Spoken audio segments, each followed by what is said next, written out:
പ്രണയനിലാവ്. രചന അവതരണം മിത്രവിന്ദ. ആദി എഴുന്നേറ്റ് പുറത്തേക്ക് വന്നപ്പോൾ രാജീവും ദിവ്യയുമൊക്കെ ഉമ്മർത്തിരുന്ന് കാപ്പി കുടിക്കുന്നു. അവൾ ഇന്ന് തിരിച്ച് വീട്ടിലേക്ക് പോവാണെന്ന് ആദിയോട് പറഞ്ഞു. 2 ദിവസം കൂടി കഴിയട്ടടി, എന്താ ഇത്ര ധൃതി? പോകാതെ പറ്റില്ല. ഇനിയിപ്പോൾ 7-ാം മാസത്തിലെ ചടങ്ങൊക്കെ കിടക്കുമല്ലേ, കുറച്ച് ദിവസം പോയി നിൽക്കണം. അതിന് നീ അവിടെ തന്നെ അല്ലായിരുന്നോ? ഇങ്ങോട്ട് വരുന്നേ ഇല്ലല്ലോ. ആദി ദിവ്യയെ കളിയാക്കി. അതല്ലടാ, കുറേ കാര്യങ്ങളൊക്കെ അവിടെ ചെയ്തു തീർക്കണം.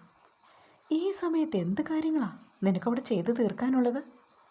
ഓ, ഈ ചെറുക്കൻ്റെ ഒരു കാര്യം, നിന്നോട് തർക്കിക്കാൻ ഞാനില്ല കേട്ടോ. ദിവ്യ അവനെ നോക്കി കണ്ണുരുട്ടി. പ്രിയയുടെ അച്ഛൻ്റെ വിവരങ്ങളൊക്കെ ചോദിക്കുകയാണ് ആദ്യോട് രാജീവ്. കാലത്തെ അവർ എഴുന്നേറ്റ് വന്നപ്പോൾ ഷീലയാണ് ഇതൊക്കെ പങ്കുവെച്ചത്. ഓപ്പറേഷൻ കഴിഞ്ഞു എന്നാ പ്രിയയോട് അടുത്ത വീട്ടിലെ ചേച്ചി പറഞ്ഞത്. കൂടുതൽ വിവരങ്ങളൊന്നും എനിക്കറിയില്ല. എന്തായാലും പ്രിയ ചെന്ന് നോക്കട്ടെ. പ്രശ്നം വലുതാവോ മോനെ? അതൊന്നും എനിക്കറിയില്ലമ്മേ. പ്രശ്നം ഉണ്ടാക്കാൻ മുൻപിൽ നിൽക്കുന്ന ആൾക്കാരാ. അപ്പോൾ പിന്നെ ഒട്ടും മോശമല്ല. പിന്നെ ഹോസ്പിറ്റലിലായതുകൊണ്ട് എങ്ങനെയാണെന്ന് എനിക്കറിയില്ല. നീയും കൂടി കയറി ചെല്ലണം കേട്ടോ. എന്തിന്? അവൻ ഷീലയുടെ മുഖത്തേക്ക് കൂർപ്പിച്ച് നോക്കി. പ്രിയമോൾ ഒറ്റയ്ക്ക് എങ്ങനെയാടാ? ഒറ്റയ്ക്ക് പോയാൽ മതി. അവരുടെ തിരുമോന്ത കാണാൻ കയറി ചെല്ലാനൊന്നും എന്നെ കിട്ടില്ല. എന്താ അതിന് ഇങ്ങനെയൊക്കെ പറയുന്നേ? അവളുടെ അവസ്ഥയൊന്ന് ഓർത്ത് നോക്കിക്കേ. അവളുടെ അവസ്ഥ അറിയാവുന്നതുകൊണ്ടാണ് ഹോസ്പിറ്റലിൽ പൊയ്ക്കോളാൻ സമ്മതിച്ചത്. അവളെ അവിടെ എത്തിക്കുകയും ചെയ്യും. അതിനപ്പുറം ഒന്നും എനിക്ക് പറ്റില്ല. അപ്പോഴേക്കും പ്രിയ കുളിയൊക്കെ കഴിഞ്ഞ് ഇറങ്ങി വരുന്നുണ്ട്. അമ്മേ, പ്രിയ വരുന്നുണ്ട്, മിണ്ടാതിരിക്കും. ദിവ്യ പിറുപിറുത്തു. ആദ്യം പ്രിയയും വേഗം തന്നെ ബ്രേക്ക്ഫാസ്റ്റ് കഴിച്ച് ഹോസ്പിറ്റലിലേക്ക് പുറപ്പെട്ടു. പ്രിയ വന്നിട്ട് പോയാൽ മതിയെന്ന് ദിവ്യയോട് ഇറങ്ങിയപ്പോൾ അവൾ ഓർമ്മിപ്പിക്കുകയും ചെയ്തു.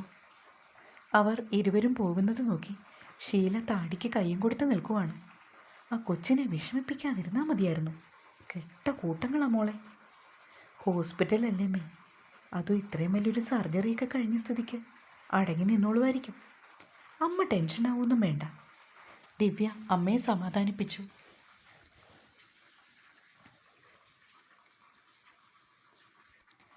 സർജറിക്ക് ശേഷം അച്ഛനെ ജസ്റ്റ് ICUവിലേക്ക് കൊണ്ടുപോകുന്നതിന് മുന്നേ ഒന്ന് കാണിച്ചതാണ്.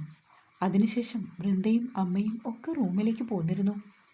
വൃന്ദയാണെങ്കിൽ ഭക്ഷണമൊന്നും നേരെ കഴിക്കുന്നില്ല. ശിവ അവളെ വഴക്കു പറഞ്ഞെങ്കിലും അവൾ വല്ലാണ്ട് ചടഞ്ഞുകൂടി കിടക്കുകയാണ്. തലേദിവസം ഏറെ വൈകിയാണ് അമ്മുക്കുട്ടിയമ്മയും ഗൗതവും ശ്രീദേവിയും ഒക്കെ മടങ്ങിയത്. മിക്കവാറും ഇന്ന് അച്ഛനെ റൂമിലേക്ക് മാറ്റാമെന്നാണ് ശിവയോട് ഡോക്ടർ പറഞ്ഞത്. അതിനുശേഷം വരാമെന്ന് പറഞ്ഞ് അമ്മുക്കുട്ടിയമ്മയൊക്കെ പിരിഞ്ഞു പോയിരുന്നു. സുരേഷിൻ്റെയും സുമയുടെയും ബന്ധുമിത്രാദികളും ഫോണിലേക്കൊക്കെ കൂടെ വിളിച്ച് വിവരങ്ങൾ തിരക്കുന്നുണ്ട്. എല്ലാവരും അറിഞ്ഞുകെട്ട് വിളിക്കുന്നതാണ്.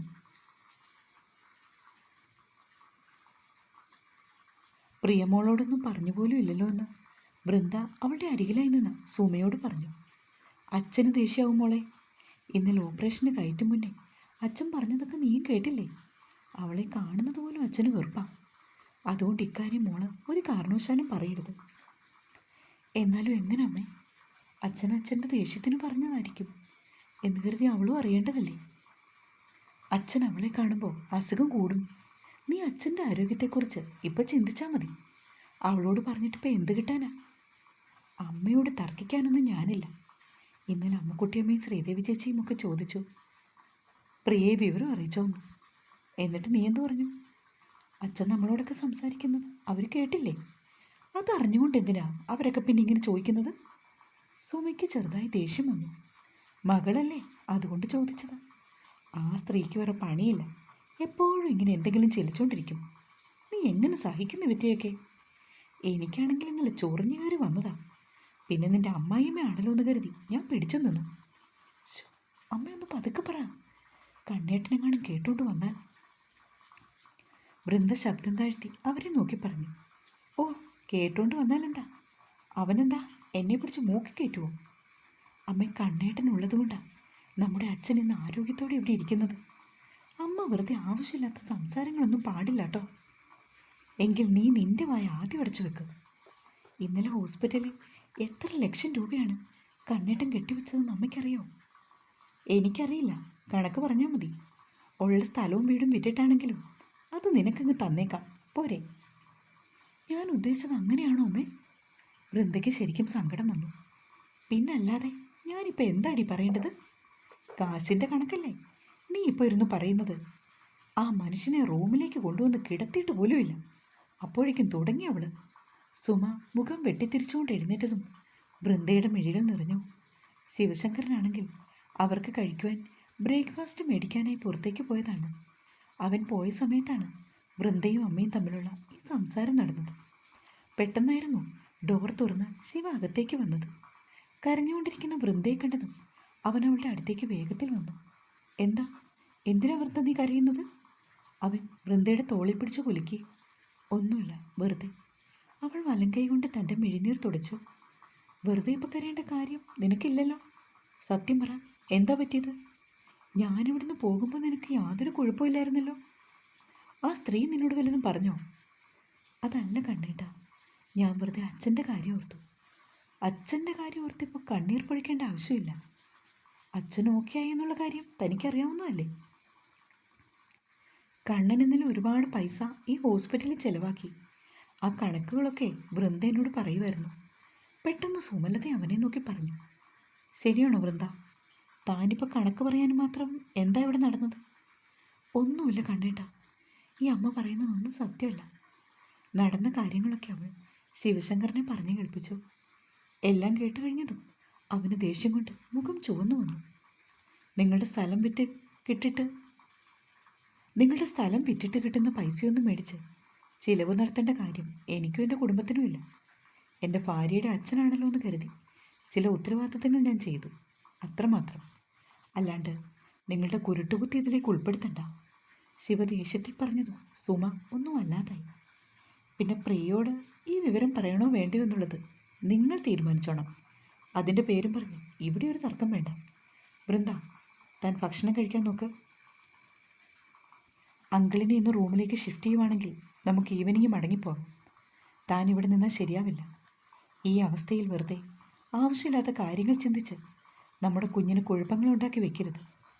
അവൻ പിന്നെയും വൃന്ദയെ വഴക്ക് പറഞ്ഞു. അതിനുശേഷം അവളെ പിടിച്ച് കസേരയിലിരുത്തി. അപ്പവും ഗ്രീൻ പീസ് കറിയുമാണ് ബ്രേക്ക്ഫാസ്റ്റിന് വാങ്ങിക്കൊണ്ട് വന്നത്. ഒപ്പം ഏത്തപ്പഴവും മുട്ടയും ഒക്കെ പുഴുങ്ങിയതുമുണ്ട്. അതെല്ലാം എടുത്തവൻ വൃന്ദയ്ക്ക് കഴിക്കാൻ കൊടുത്തു. അമ്മ കൂടി വരൂ. അവൾ സുമലതയെ നോക്കി.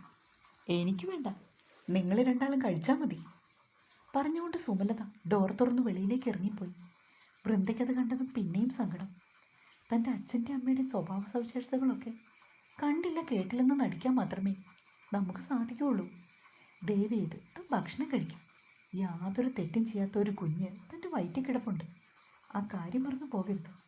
ശിവ പറഞ്ഞതും വൃന്ദ പതിയെ ഇത്തിരി അപ്പം മുറിച്ചെടുത്ത് ഗ്രീൻ പീസിൻ്റെ കറിയിലേക്ക് മുക്കി കഴിക്കാൻ തുടങ്ങി. ഈ സമയത്ത് പാവം പ്രിയയാണെങ്കിൽ ഒരു ഫ്രൂട്ട് ഷോപ്പിൻ്റെ മുൻപിലായിരുന്നു. 1 കിലോ ആപ്പിളും പൂവൻ പഴവും മാതള നാരങ്ങയുമൊക്കെ അവൾ വാങ്ങി കൂട്ടുകയാണ്. ആദ്യോട് ക്യാഷ് മേടിച്ചിട്ട് അവൾ തന്നെയാണ് ഷോപ്പിലേക്ക് കയറിപ്പോയത്. എല്ലാം വാങ്ങിക്കൊണ്ട് പ്രിയ ഇറങ്ങി വരുന്നത് കണ്ടതും അവൻ അവളെ ഒന്ന് നോക്കി. ഇതൊക്കെ നിന്റെ അച്ഛനും അമ്മയും സ്വീകരിക്കുമെന്ന് നിനക്ക് തോന്നുന്നുണ്ടോ പ്രിയ? ആദ്യം എന്തിനാ ഇങ്ങനെ നെഗറ്റീവായി ചിന്തിക്കുന്നത്? അച്ഛനും അമ്മയും എന്നോട് എങ്ങനെയൊക്കെ പെരുമാറിയാലും എനിക്ക് സങ്കടമൊന്നുമില്ല. എൻ്റെ അച്ഛനെ ഒന്ന് കണ്ടാൽ മാത്രം മതി. കണ്ടിട്ട് സന്തോഷത്തോടെ ഇറങ്ങി വന്നാൽ മതി.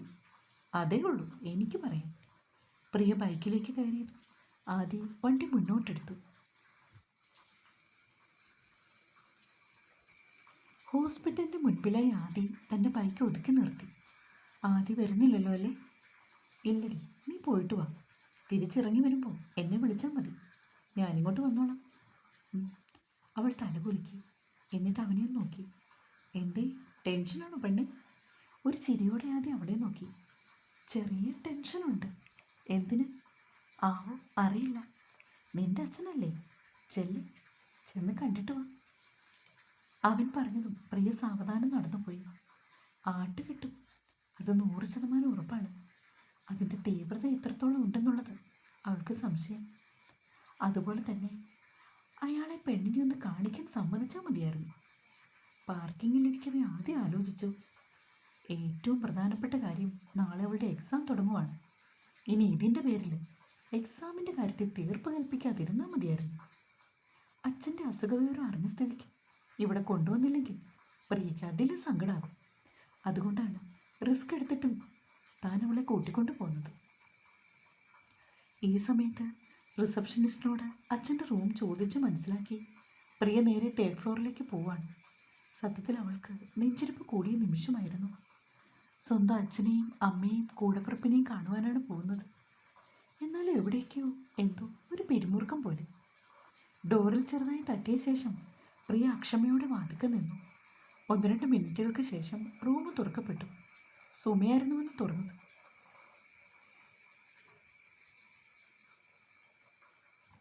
പ്രിയയെ തൊട്ടു മുൻപിൽ കണ്ടതും സുമയുടെ മുഖം ഇരുണ്ടു. എന്താടി, നീ എന്തിനാ ഇങ്ങോട്ട് കെട്ടിയെടുത്ത് വന്നത്? നിന്റെ ആരെങ്കിലും ഇവിടെ ചാകാൻ കിടപ്പുണ്ടോ? പെട്ടെന്നവർ ചോദിച്ചതും പ്രിയ വല്ലാതായി. അച്ഛൻ എങ്ങനെയുണ്ട്? അച്ഛൻ്റെ വിവരം അറിയാൻ വന്നതമ്മേ. അച്ഛനോ? ആരുടെ അച്ഛൻ? അതിന് നിനക്ക് അച്ഛനും അമ്മയൊക്കെ ഉണ്ടോടി? അവർ അവളുടെ നേരെ കയർത്തു. പെട്ടെന്ന് ശിവയും വൃന്ദയും കൂടി വാതിൽക്കിലേക്ക് വന്നു. മോളെ. പ്രിയയെ കണ്ടതും വൃന്ദ മുൻപോട്ടാഞ്ഞു. അപ്പോഴേക്കും സുമലത അവളെ കൈയെടുത്ത് തടഞ്ഞു. വൃന്ദ, നിന്നോട് ആരാടി എഴുന്നേറ്റ് വരാൻ പറഞ്ഞത്? പോയിരുന്ന് ആഹാരം കഴിക്കടി മര്യാദയ്ക്ക്. അവരലറി. അമ്മേ, അമ്മയ്ക്ക് എന്താ ഭ്രാന്ത് പിടിച്ചോ? ആളുകൾ കേൾക്കും. വൃന്ദയും അവരോട് ദേഷ്യപ്പെട്ടു. കേൾക്കട്ടെ, ആര് വേണേലും കേൾക്കട്ടെ, അതിനെനിക്ക് യാതൊരു കുഴപ്പവുമില്ല. ഇവളെ ഈ റൂമിലോട്ട് പോലും കയറ്റാൻ ഞാൻ സമ്മതിക്കില്ല, അത് ഉറപ്പാ. സുമ കിടന്ന് ചീറിക്കൊണ്ട് പറഞ്ഞു. ചേച്ചി, അച്ഛനിപ്പോൾ എങ്ങനെയുണ്ട്? അതറിയാൻ വേണ്ടി വന്നതാ ഞാൻ. എനിക്ക് അകത്തേക്ക് കയറി വരണമെന്ന് യാതൊരു നിർബന്ധവുമില്ല. അച്ഛൻ്റെ വിവരം അറിഞ്ഞിട്ട് ഞാൻ പെട്ടെന്ന് പൊയ്ക്കോളാം. പ്രിയ വൃന്ദയോട് ചോദിക്കുവാണ്. അച്ഛൻ്റെ സർജറി ഇന്നലെ കഴിഞ്ഞു മോളെ, കുഴപ്പമൊന്നുമില്ല. ഇന്ന് ചിലപ്പോൾ റൂമിലേക്ക് മാറ്റും, അല്ലെങ്കിൽ നാളെ. അച്ഛൻ ഓക്കെ ആയോ ചേച്ചി? ഓ, ബ്ലോക്ക് ഉണ്ടായിരുന്നു, അത് സർജറി ചെയ്ത് മാറ്റി. ഇപ്പം യാതൊരു കുഴപ്പവുമില്ല. വൃന്ദ പറഞ്ഞതും പ്രിയയുടെ മുഖത്ത് ആശ്വാസം നെല്ലിച്ചു. ചേച്ചിക്ക് സുഖമാണോ? വല്ലവൻ്റെയും കൂടി ഇറങ്ങിപ്പോകാതെ വീട്ടുകാർ കണ്ടുപിടിച്ചു കൊടുത്തവനെ കല്യാണം കഴിച്ചതുകൊണ്ട് ഇവക്ക് സുഖമാണ്. നീ കൂടുതൽ അന്വേഷണമൊന്നും നടത്തണ്ട. വൃന്ദമോളെ ഇവളുടെ കണ്ണ് കിട്ടും. ദേവി ഇതകത്തേക്ക് കയറിപ്പോകാൻ നോക്ക്. വയറ്റിലൊരു കൊച്ചു കിടക്കുന്നതാ. സുമ പറഞ്ഞതും പ്രിയയുടെ മുഖം വാടി. എൻ്റെ അനുജത്തിയോട് സംസാരിച്ചൊന്ന് കരുതി എൻ്റെ വയറ്റിൽ കിടക്കുന്ന കുഞ്ഞിന് ഒന്നും സംഭവിക്കാൻ പോകുന്നില്ല. അമ്മ അമ്മയുടെ പണി നോക്ക്. അച്ഛൻ പറഞ്ഞത് ഓർമ്മയുണ്ടല്ലോ. ഇന്നലെ ഓപ്പറേഷൻ തിയേറ്ററിലേക്ക് കയറുന്നതിന് മുന്നേ കൂടി അച്ഛനൊരൊറ്റ കാര്യമേ നമ്മളോടൊക്കെ ആവശ്യപ്പെട്ടുള്ളൂ. യാതൊരു കാരണവശാലും പ്രിയയെ ഈ വിവരം അറിയിക്കുകയോ അച്ഛനെ കാണുവാൻ വരാൻ ഇടവരുത്തുകയോ ചെയ്യരുതെന്ന്. അത്രമാത്രം വെറുപ്പാണ് ആ മനുഷ്യൻ ഇവളോട്. മറ്റാരോടുമല്ല, ശിവയോടാണ് ഈ കാര്യം പറഞ്ഞത്. അല്ലേ മോനെ? അമ്മ പറഞ്ഞത് സത്യമല്ലേ? അവർ തിരിഞ്ഞ് ശിവയെ നോക്കി. അവനാണെങ്കിൽ തള്ളക്കിട്ട് 2 പൊട്ടിക്കുവാനുള്ള ദേഷ്യമുണ്ട്. ഭാര്യയുടെ അമ്മയാണല്ലോ എന്നുള്ള പരിഗണന കൊടുത്തുകൊണ്ട് അവൻ സംയമനം പാലിച്ചു നിന്നു. ചേച്ചി, അച്ഛനെ ഒന്ന് കാണാൻ എനിക്ക് പറ്റുമോ?